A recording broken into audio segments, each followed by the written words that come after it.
अहिल्यानगरमधून एक मोठी बातमी समोर येते। गेल्या 3 महिन्यात स्थानिक गुन्हे शाखेनं गुन्हेगारांचं कंबरडं मोडले।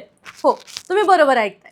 जानेवारी 2026 ते मार्च 2026 या अवघ्या 90 दिवसांच्या काळात LCBनं तब्बल 7,58,00,000चा मुद्देमाल जप्त केलाय। आकडेवारीनुसार जिल्ह्यात 120 गुन्हे उघडकीस आणलेत आणि 257 आरोपींना बेड्या घातल्या आहेत।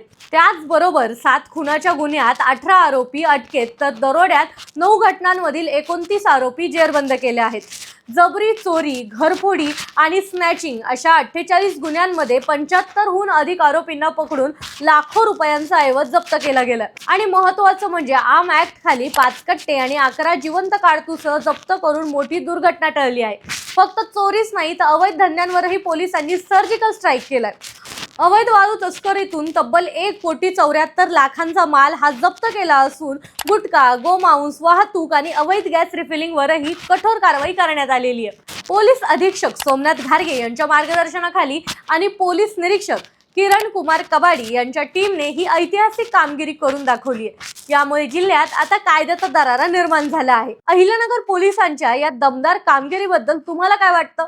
कमेंट्स मध्ये नक्की सांगा आणि अशाच ताज्या अपडेट्ससाठी फॉलो करायला विसरू नका।